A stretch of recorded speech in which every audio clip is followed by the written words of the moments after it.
Start. प्रिय महाशय, परिच्छेद.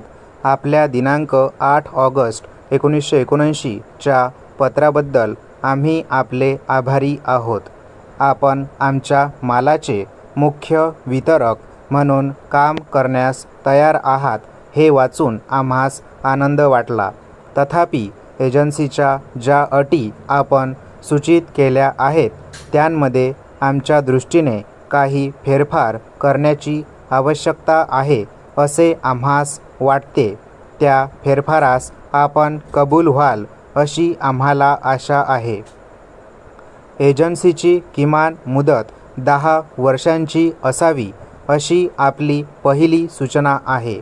आपली ही सूचना आम्हास थोडी अवास्तव वाटत असली तरी आपल्या कंपनीचा लौकिक व त्यामुळे आमच्या मालाच्या उठावास होणारी मदत यांचा विचार करून 10 वर्षाइतक्या काहीशा दीर्घ मुदतीचे बंधन स्वीकारण्यास आम्ही तयार होऊ.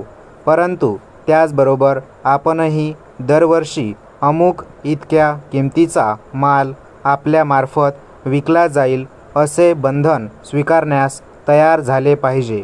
अशी जर आम्ही अपेक्षा केली तर ती चूक ठरू नये असे आम्हास वाटते. आमच्या मते पहिल्या वर्षी आपण आम्हास किमान 1 लाख रुपये किमतीच्या मालाच्या विक्रीची हमी दिली पाहिजे. त्यानंतर प्रत्येक वर्षी विक्रीची ही किमान मर्यादा 25,000 रुपयांनी वाढत जाऊन 6व्या वर्षात ती निदान 2 लाख रुपयांपर्यंत गेली पाहिजे. त्यानंतरच्या राहिलेल्या मुदतीसाठी ही किमान मर्यादा वाढवण्याची आमची इच्छा नाही. यामध्ये आम्ही काही गैरवाजवी अपेक्षा करीत आहोत असे आपण म्हणणार नाही अशी आम्हाला आशा आहे. परिच्छेद. त्यानंतर मालाच्या विक्रीवर आपण 7.5% कमिशन मिळावे अशी अपेक्षा केली आहे. परंतु मालाच्या ज्या किमती आम्ही निश्चित केल्या आहेत त्या लक्षात घेता 6% जास्त कमिशन देणे आम्हास शक्य होणार नाही.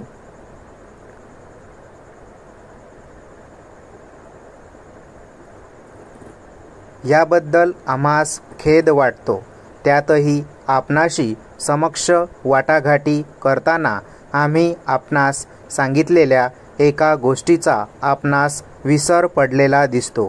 ती गोष्ट अशी की सध्याच्या मुख्य वितरकांशी आमचा जो करार झाला होता त्यानुसार त्यांची एजन्सीची मुदत संपल्यानंतर 1 वर्षापर्यंत मालाच्या विक्रीमध्ये त्यांचे हितसंबंध चालू राहणार आहेत. ही गोष्ट लक्षात घेता पहिल्या वर्षी आम्ही आपणास जास्तीत जास्त 5% कमिशन देऊ शकू. त्यापुढे मात्र 6% कमिशन देण्यास आमची संमती आहे असे आपण समजावे. वरील फेरफारास आपली संमती असल्याचे कृपया उलट टपाली कळवावे. आपल्या इतर अटीस आमची मान्यता आहे. आपला विश्वासू. परिच्छेद. गेल्या 2-3 दिवसांमध्ये नियोजनावर आपण अनेक चर्चा ऐकल्या. परंतु नियोजन हा विषयच इतका नित्य नवा आहे की त्याच्या संबंधीची चर्चा कधी कंटाळवाणी वाटत नाही.